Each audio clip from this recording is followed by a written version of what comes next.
I love the Logitech G wheels, but I think at this time we need to start saying our goodbyes, at least in a format we currently have them. Small direct drives have basically stormed the market, and as time went by, the competition brought to Fanatec by Camus and Mozza have made all the prices of these small direct drives plummet a lot, to the point they are close by Logitech G923 launch prices, so at this moment it can't stay like this. First, we need to acknowledge the massive impact that Logitech wheels have had in the sim racing space. Basically, the Logitech wheels have laid the groundwork for what we have right now. So back in the mid-noughties, Logitech launched the Driving Force GT, and I think the Driving Force GT was the first time we had a mass consumption steering wheel with all the things that we needed in a steering wheel at a very decent price. The Driving Force GT, it was a very competent wheel for the time. It has what I consider the Logitech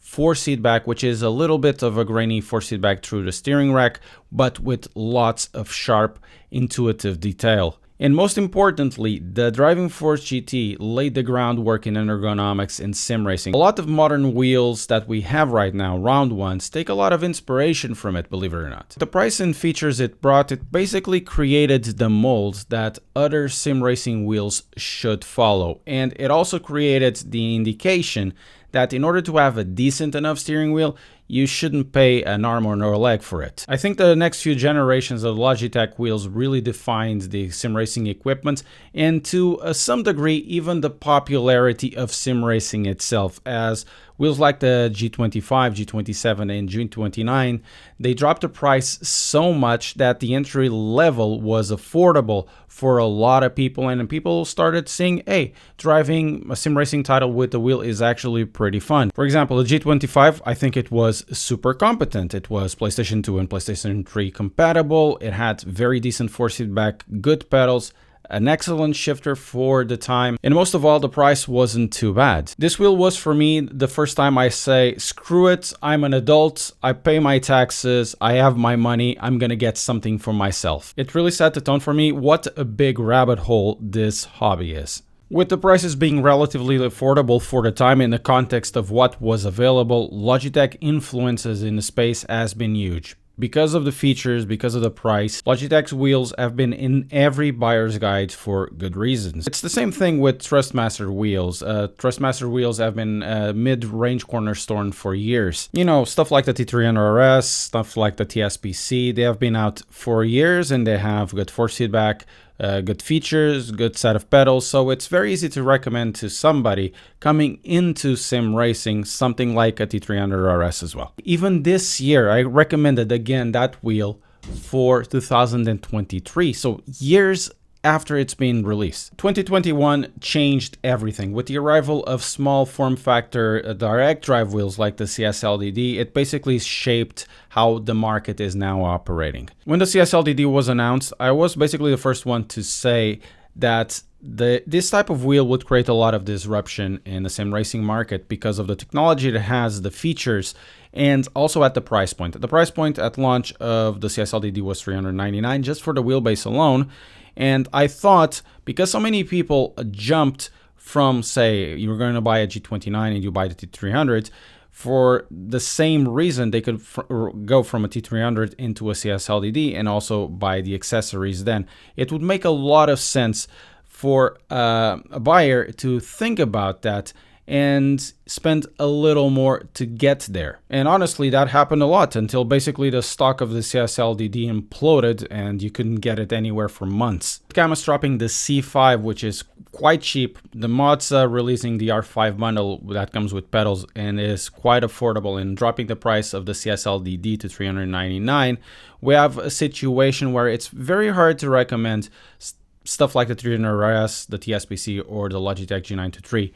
Not because they are bad, but because Logitech and Trustmaster have been resting in their laurels. You could say the same about Fanatec, but that will be something for another video. Subscribe to the channel to keep up to date. And because the CSLDD has been around for 2 years and all of these new wheels have come up, Logitech and Trustmaster haven't really replied. Logitech hasn't really replied. They have lowered the price of the Logitech G923 over the years to around $299. They also dropped the price of the Logitech G29, and they have released their own direct drive, in this case, the Logitech Pro, but that costs $1,000. Trustmaster released the direct drive T818, which is a little bit on the expensive side, cheaper than the Logitech one, and they also released a few refreshes, the T128 and the T248. But their bread and butter wheels are roughly at the same price they have been for years. What could we expect in the future for these wheels? Well, at least for the time being, I don't think they're going to disappear at all, at least for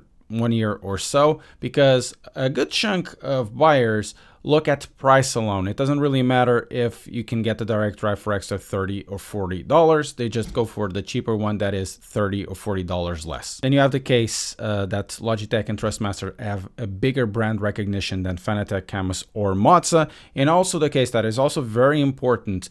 A lot of these wheels are sold in brick and mortar stores. That is super important to a lot of buyers. After that exhausts and the stock is going down, I don't think they want to create more stock of this with the same type of idea they have now. They have to make really tough decisions. First of all, and this is obvious, prices do need to go down.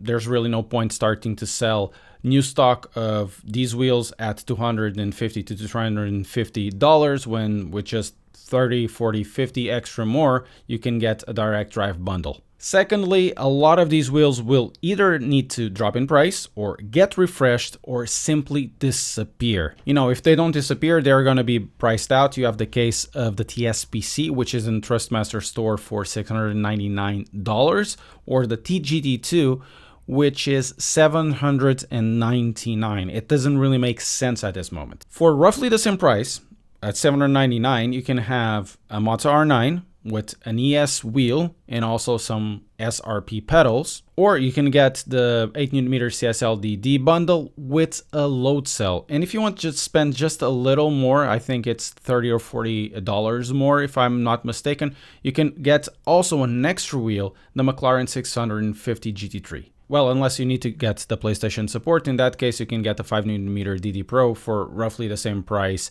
as you can get the TSPC. So it's really good that Camus and Mozza have brought the heat to Fanatec, so Fanatec could themselves bring the heat to Trustmaster and Logitech. I think in a few months, when there's a new equilibrium in the market and some of the old stock is gone, I think we're going to find ourselves in a situation where the entry level to sim racing is even cheaper for better wheels. Who knows, maybe somebody else like Camus has something like a C3 in the future and you can get even, a Logitech level wheel for the same price, but now it's a direct drive. Still, I think we all need to give a massive kudos to Logitech. They basically made sim racing more interesting and more fun by providing a decent entry level to sim racing for years. I just hope they have a refresh that makes sense to all of us, or something in their sleeves, but honestly they're taking way too long. I would also want to thank the channel members for helping the channel out, and if you want to help as well, why not become a channel member?